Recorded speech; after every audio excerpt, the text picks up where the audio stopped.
بسم اللہ الرحمن الرحیم۔ السلام علیکم۔ یہ عارضی زندگی در حقیقت آپ کے اخلاق کا امتحان ہے، اور اس امتحان کا سب سے بڑا میدان آپ کا اپنا گھر ہے۔ چھوٹی چھوٹی نیکیاں کرنے سے گریز نہ کرو، کیونکہ کڑکتی دھوپ میں ابر کا ایک چھوٹا سا ٹکڑا بھی ابر رحمت ثابت ہوتا ہے، چاہے وہ برسے یا نہ برسے۔ اپنی بہنوں اور فرینڈز کے لیے چھوٹی سی بات، معاشرے سے چھپ کر عورت سے ہمدردی کرنے والا مرد کبھی ہمدرد نہیں ہوتا۔ اللہ تعالیٰ سے دعا ہے، اے گناہ گاروں کے بخشنے والے اور عیبوں پر پردہ ڈالنے والے عظیم رب، سب مسلمانوں پر اپنا رحم و کرم فرما، تنگ دستوں کے رزق میں وسعت فرما، بیماروں کو شفا عطا فرما، بے اولادوں کو اولاد دے، ہمیشہ صبر اور شکر کرنے والا بنا، اور ہماری دنیا اور آخرت سنوار دے، آمین۔ آج انشاءاللہ سورہ شعراء کی آیت نمبر 84 سے سٹارٹ کریں گے۔ اس کا ترجمہ اور تفسیر تفہیم القرآن سے بیان کروں گی، جو اہل سنت جماعت کے لیے ہے۔ اعوذ باللہ من الشیطان الرجیم، بسم اللہ الرحمن الرحیم۔ اور بعد کے آنے والے لوگوں میں مجھ کو سچی ناموری عطا کر۔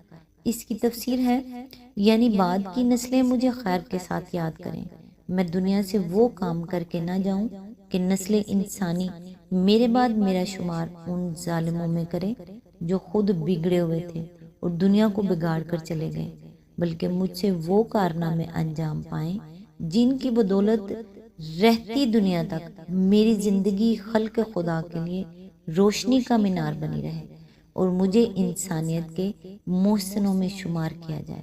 یہ محض شہرت و ناموری کی دعا نہیں ہے، بلکہ سچی شہرت اور حقیقی ناموری کی دعا ہے، جو لازماً ٹھوس خدمات اور بیش قیمت کارناموں ہی کے نتیجے میں حاصل ہوتی ہے۔ کسی شخص کو اس چیز کا حاصل ہونا اپنے اندر دو فائدے رکھتا ہے۔ دنیا میں اس کا فائدہ یہ ہے کہ انسانی نسلوں کو بری مثالوں کے مقابلے میں ایک نیک مثال ملتی ہے، جس سے وہ بھلائی کا سبق حاصل کرتی ہیں، اور ہر سعید روح کو راہ راست پر چلنے میں اس سے مدد ملتی ہے۔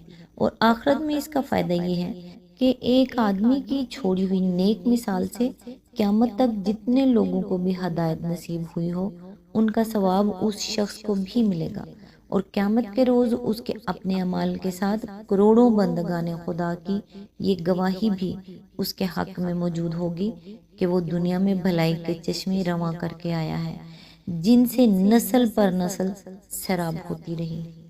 آیت نمبر 85، اور مجھے جنت نعیم کے وارثوں میں شامل فرما۔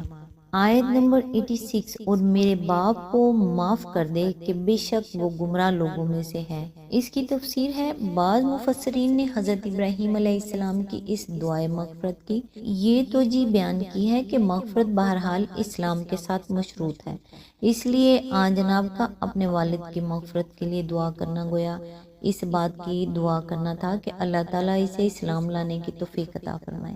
لیکن قرآن مجید میں اس کے متعلق مختلف مقامات پر جو تصریحات ملتی ہیں، وہ اس توجیہ سے مطابقت نہیں رکھتی۔ قرآن کا ارشاد ہے کہ حضرت ابراہیم علیہ السلام اپنے والد کے ظلم سے تنگ آ کر جب گھر سے نکلنے لگے تو انہوں نے رخصت ہوتے وقت فرمایا، سلام علیکا ساستغفر لک ربی انہ کان بی حفیہ۔ سورہ مریم آیت نمبر 47، یعنی آپ کو سلام ہے، میں آپ کے لیے اپنے رب سے بخشش کی دعا کروں گا، وہ میرے اوپر نہایت مہربان ہے۔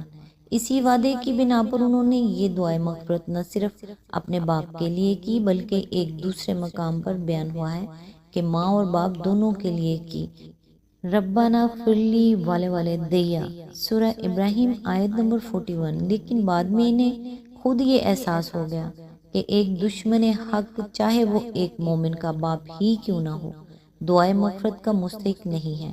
وما کان استغفار ابراہیم لابیہ الا عن موعدۃ وعدہا ایہ فلما تبین لہ انہ عدو للہ تبرأ منہ۔ سورہ توبہ آیت نمبر 114، یعنی ابراہیم کا اپنے باپ کے لیے دعائے مغفرت کرنا محض اس وعدے کی وجہ سے تھا جو اس نے اس سے کیا تھا، مگر جب یہ بات اس پر کھل گئی کہ وہ خدا کا دشمن ہے تو اس نے اس سے اظہار بیزاری کر دیا۔ آیت نمبر 87، اور مجھے اس دن رسوا نہ کر جبکہ سب لوگ زندہ کر کے اٹھائے جائیں گے۔ اس کی تفسیر ہے یعنی قیامت کے روز یہ رسوائی مجھے نہ دکھا کہ میدان حشر میں تمام اولین و آخرین کے سامنے ابراہیم علیہ السلام کا باپ سزا پا رہا ہو اور ابراہیم علیہ السلام کھڑا دیکھ رہا ہو۔ آیت نمبر 88، جبکہ نہ مال کوئی فائدہ دے گا نہ اولاد۔ آیت نمبر 89، بجیز اس کے کہ کوئی شخص قلب سلیم لیے ہوئے اللہ کے حضور حاضر ہو۔ اس کی تفسیر ہے ان دو فرقوں کے متعلق یہ بات یقین کے ساتھ نہیں کہی جا سکتی کہ یہ حضرت ابراہیم علیہ السلام کی دعا کا حصہ ہیں یا انہیں اللہ تعالیٰ نے ان کے قول پر اضافہ کرتے ہوئے ارشاد فرمایا ہے۔ اگر پہلی بات مانی جائے تو اس کے معنی یہ ہیں کہ حضرت ابراہیم علیہ السلام اپنے باپ کے لیے یہ دعا کرتے وقت خود بھی ان حقائق کا احساس رکھتے تھے، اور دوسری بات تسلیم کی جائے تو اس کا مطلب یہ ہوگا کہ ان کی دعا پر تبصرہ کرتے ہوئے اللہ تعالیٰ یہ فرما رہا ہے کہ قیامت کے دن آدمی کے کام اگر کوئی چیز آ سکتی ہے تو وہ مال اور اولاد نہیں بلکہ صرف قلب سلیم ہے۔ ایسا دل جو کفر و شرک و نافرمانی اور فسق و فجور سے پاک ہو۔ مال اور اولاد بھی قلب سلیم ہی کے ساتھ نافع ہو سکتے ہیں، اس کے بغیر نہیں۔ مال صرف اس صورت میں وہاں مفید ہوگا جبکہ آدمی نے دنیا میں ایمان اور اخلاص کے ساتھ اسے اللہ کی راہ میں صرف کیا ہو، ورنہ کروڑ پتی آدمی اور ارب پتی آدمی بھی وہاں کنگال ہوگا۔ اولاد بھی صرف اسی حالت میں وہاں کام آ سکے گی جبکہ آدمی نے دنیا میں اسے اپنی حد تک ایمان اور حسن عمل کی تعلیم دی ہو، ورنہ بیٹا اگر نبی بھی ہو تو وہ باپ سزا پانے سے نہیں بچ سکتا جس کا اپنا خاتمہ کفر و معصیت پر ہوا ہو، اور اولاد کی نیکی میں جس کا اپنا کوئی حصہ نہ ہو۔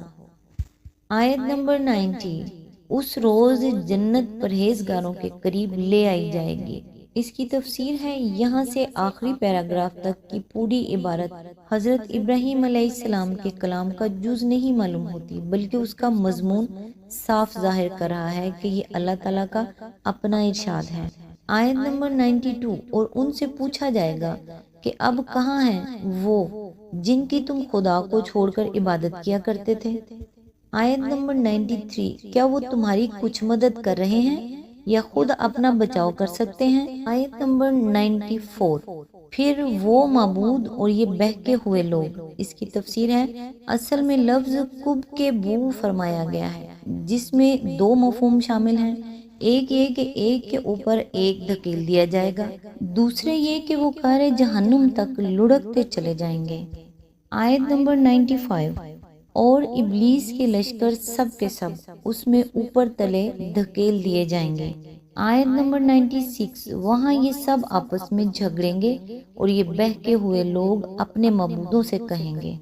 آیت نمبر 97، کہ خدا کی قسم ہم تو سری گمراہی میں مبتلا تھے۔ آیت نمبر 98، جبکہ تم کو رب العالمین کی برابری کا درجہ دے رہے تھے۔ آج تک کے لیے بس اتنا ہی، نیکسٹ انشاءاللہ آیت نمبر 99 سے سٹارٹ کریں گے۔ تب تک کے لیے دعاؤں میں یاد رکھیے گا۔